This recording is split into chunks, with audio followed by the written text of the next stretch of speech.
ان کے جذبے جہاد کو دیکھ کر اور سن کر ایسا لگ رہا تھا کہ میں ان کی تقریر سنتا رہوں اور وہ خطاب فرماتے رہیں۔ قطعاً میرا موڈ نہیں ہے، بلکہ میرا دل چاہتا ہے کہ وہ بولتے رہیں اور نور و عرفان کی بارش ہوتی رہے۔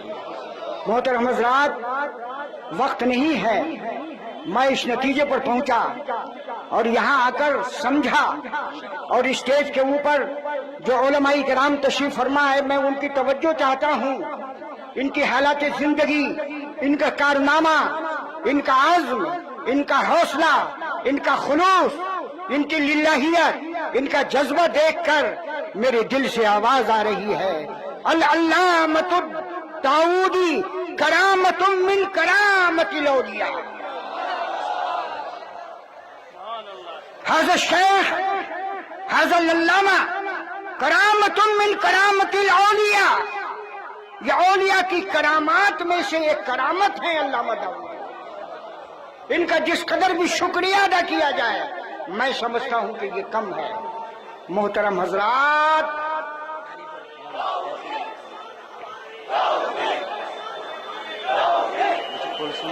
ابھی علامہ داؤدی صاحب کے نام کا نعرہ لگا تو کیا آپ نے نعرہ لگایا غازی کشمیر؟ میں یہ سمجھتا ہوں کہ ان کی خدمات اور ان کے کارنامہ کی روشنی میں یہ زبردست بخالت ہے۔ ارے یہ صرف غازی کشمیر ہی نہیں ہے، عبد المنان کلیمی جو خادم مسلک اعلیٰ حضرت ہے ببان دہل اعلان کرتا ہے کہ یہ علامہ داؤدی صرف غازی کشمیر ہی نہیں ہے بلکہ غازی ہندوستان۔ نعرہ تکبیر، نعرہ رسالہ، یہ جو بول رہے تھے تحریک صوت الاولیاء، غازی ملت قدم بڑھائے۔ واہ واہ۔ اور میں آپ سے عرض کروں، انہوں نے اپنی تحریک کا کیا نام رکھا؟ بتائیے کیا نام رکھا؟ اور بتائیے، کبھی آپ نے غور کیا؟ اور بھی بہت سارے الفاظ تھے، اور بھی بہت سارے نام تھے، اور بھی بہت سارے جملے تھے، لیکن حضرت علامہ داؤدی نے اپنی تحریک کا نام صوت الاولیاء کیوں رکھا؟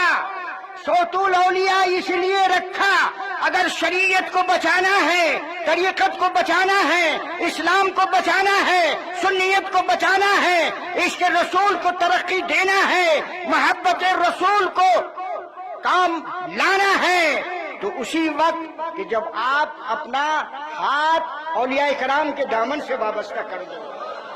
اس لیے انہوں نے صرف کشمیر کے مسلمانوں کو ہی نہیں بلکہ ہندوستان اور پاکستان اور پوری دنیا کے مسلمانوں کو یہ ذہن دیا ہے کہ اگر تم اپنا تحفظ چاہتے ہو، دین میں ہو یا دنیا میں ہو، شریعت میں ہو، طریقت میں ہو، حقیقت میں ہو، معرفت میں ہو، تو تم اولیاء سے جڑ جاؤ۔ اس لیے ہم نے اس تحریک کا نام ہے صوت الاولیاء۔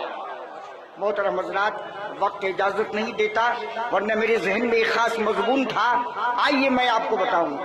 صوت الاولیاء، اولیاء کا مشن، اولیاء کا پیغام، جانتے ہیں اولیاء کا مشن کیا ہے؟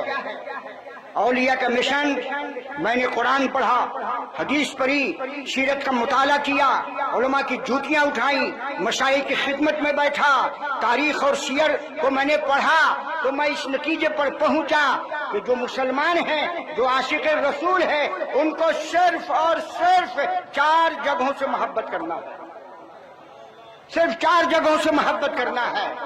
آپ سوچ رہے ہوں گے کہ صرف 4 مقامات سے محبت کرنا ہے، میں کہوں گا بلا شبہ قرآن کی روشنی میں عرض کر رہا ہوں، حدیث کی روشنی میں عرض کر رہا ہوں، سیرت کی روشنی میں عرض کر رہا ہوں، ہمیں اور آپ کو صرف مقامات میں صرف 4 مقامات سے محبت کرنا ہے۔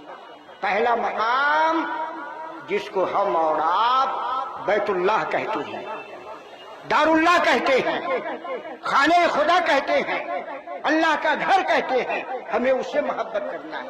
اے بیت اللہ، اے دار اللہ، اے خانہ خدا، تیرا مقام اور مرتبہ کیا ہے؟